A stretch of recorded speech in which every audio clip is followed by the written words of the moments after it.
8월 29일 맥체인 짧은 묵상입니다. 오늘 말씀 사무엘상 21장, 22장, 고린도전서 3장, 에스겔 1장, 시편 37편입니다.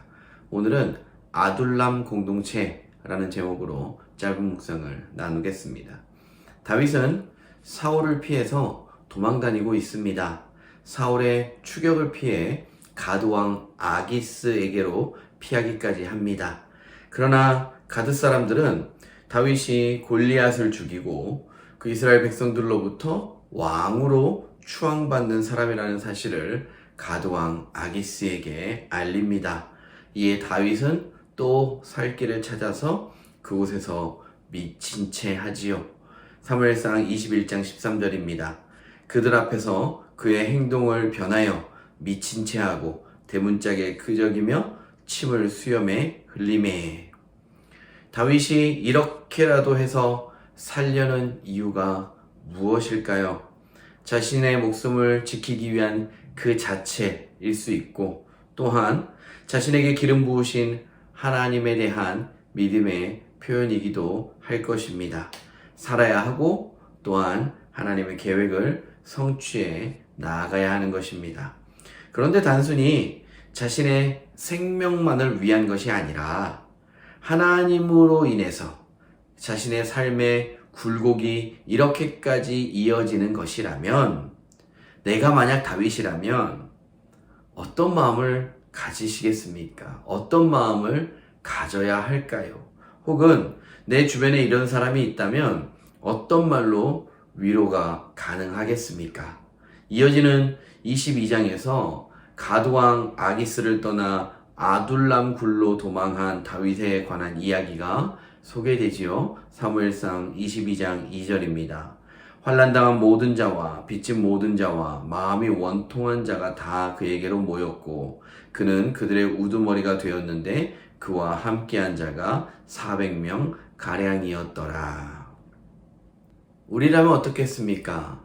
내가 하나님의 연단으로, 그 시험으로 가장 낮은 곳에 처하게 된다면, 하나님이 이제는 나를 들어 쓰시겠지, 이제는 나에게 유력한 자를 보내주시겠지 하겠지만, 다윗의 경우는 전혀 그렇지 않습니다. 다윗이 가장 낮은 곳에 처하게 되자 다윗에게 환난당한 자, 빚진 자, 마음이 원통한 자가 400명가량 모여들었고 다윗은 그들의 우두머리가 되었다고 합니다.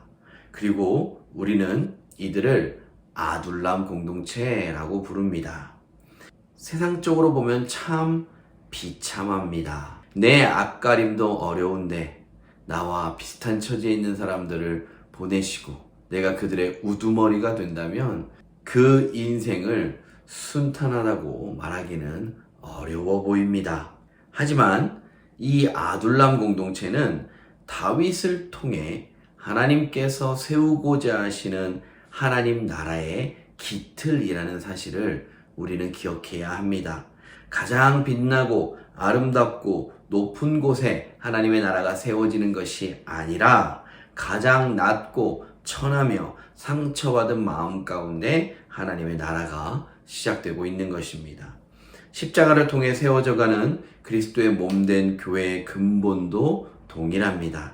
주님께서 십자가 높은 곳에 달리셨지만 이는 조롱과 멸시를 위한 가장 높은 곳이었고 결국 주님은 죄인들과 함께하며 세상의 가장 낮은 곳으로, 더 낮은 곳으로 향하셨던 것입니다. 이 교회, 하나님의 나라는 오직 낮은 곳에 임하시는 그리스도의 그 터 위에 세워지는 줄 기억하시기 바랍니다. 고린도전서 3장 11절입니다. 이 닦아둔 것 외에 능히 다른 터를 닦아둘 자가 없으니 이 터는 곧 예수 그리스도라. 그러므로 우리는 예수님을 따라야 하는 것입니다. 세상에 유력한 자들이 모이는 곳에 우리가 머물 것이 아니라 주님의 시선이 향하고 그 마음이 흐르는 낮은 곳이야말로 우리가 있어야 할 곳입니다. 비록 세상적으로는 별 볼 일 없어 보일지라도 주님을 사랑하고 주님 없이 살 수 없는 낮은 자들이 모인 아둘람 공동체 같은 교회가 우리 그나라 교회가 되기를 소망합니다. 이 은혜 안에서 오늘도 낮은 마음으로 주님을 만나는 은혜 있기를 주님의 이름으로 축복드립니다.